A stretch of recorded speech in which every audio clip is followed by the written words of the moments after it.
Halo semuanya, dalam video kali ini saya akan menjelaskan bagaimana caranya kita melakukan transformasi data dari data yang kita kumpulkan seperti ini dengan menggunakan metode transformasi box chop.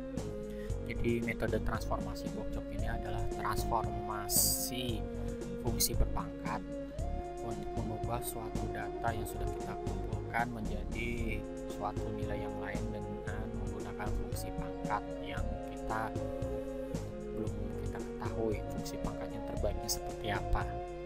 Nah, di sini dalam video sebelumnya kita tahu bahwa di dalam data jumlah sel aerob ini, kumpulan data yang kita kumpulkan dalam jumlah sel aerob ini tidak berdistribusi normal. Oleh karena itu, supaya kita bisa menggunakan metode statistika parametrik, kita harus membuat data ini berdistribusi normal terlebih dahulu. Caranya, kalau kita ingin menggunakan transformasi box chop, kita klik start, kemudian kita pilih control chart, kemudian kita pilih box chop transformation. Kemudian di sini di bagian all observation for a chart are in one column, dipilih observation for a subgroup are in one row of column. Kita klik kotaknya, kita klik variabel yang ingin kita transformasikan.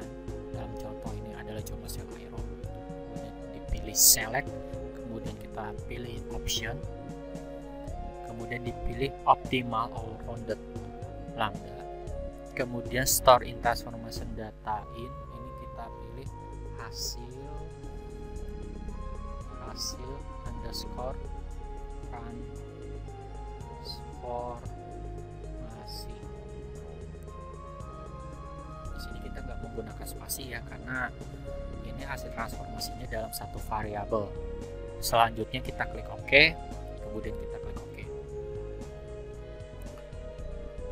Maka di sini akan tertampil hasil output dari transformasi box chop ini. Dari hasil output ini kita bisa melihat bahwa dari kita menggunakan metode box chop, di sini kita bisa ambil kesimpulan bahwa transformasi yang digunakan ini adalah transformasi berpangkat 0,00. Jadi kalau kita tuliskan fungsi transformasi yang kita gunakan di sini itu adalah tadi nama, misalkan kita tadi di sini X itu kita simbolkan dengan jumlah sel aerob, maka di sini untuk hasil transformasinya berupa fungsi fx itu adalah x pangkat 0, yang sebenarnya kalau di dalam fungsi box chop ini dia setara dengan fungsi ln x, jadi logaritma natural dari x. Karena di sini pangkat 0 itu selalu hasilnya 1, ini nggak mungkin ya.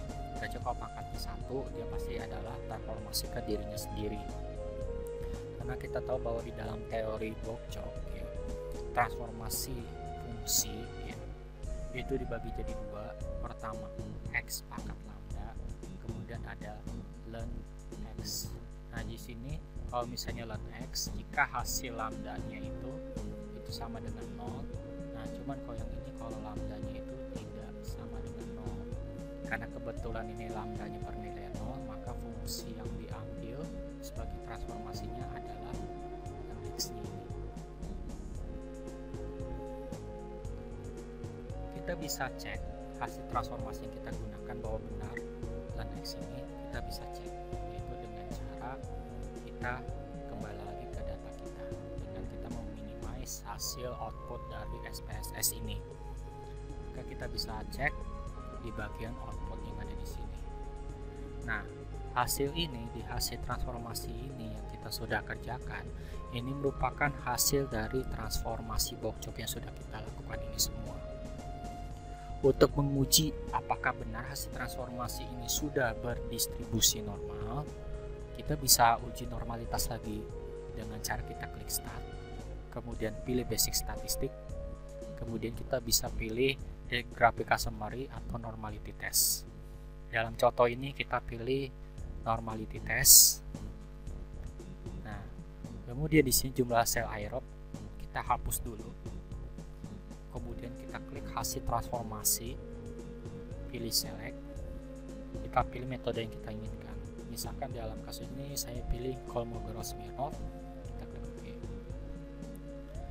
Nah, maka di sini kita bisa lihat bahwa kumpulan titiknya sudah mendekati garis normal di sini, yang garis-garis merah ini. Karena di sini sudah banyak yang mendekati garis merah, maka kita bisa ambil kesimpulan bahwa data hasil transformasi jumlah sel aerob ini dengan menggunakan Bob-Jok sudah berdistribusi normal.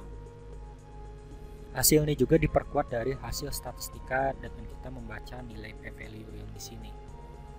Nah, dari nilai p-value yang ada di sini kita juga bisa ambil kesimpulan ya, dengan kita membuat suatu keputusan, kita bandingkan nilai p-value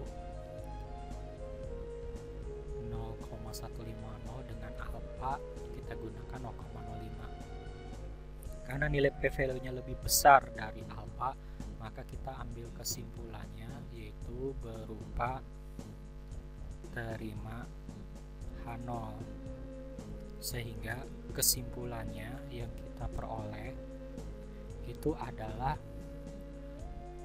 data hasil transformasi itu sudah berdistribusi normal. Kalau kita sudah melakukan uji normalitas lagi dan sudah berdistribusi normal, maka yang kita bisa gunakan dalam analisa statistika berikutnya adalah data yang sudah kita transformasikan dengan hasil transformasi ini, yaitu dengan transformasi Bob-Jok, sehingga transformasi Bob-Jok ini yang akan kita gunakan sebagai analisa statistika parameter di tahapan berikutnya. Demikian video terkait kita menggunakan transformasi Bob-Jok untuk mengecek apakah datanya sudah normal atau belum ya, dan juga mentransformasikan data yang tidak normal.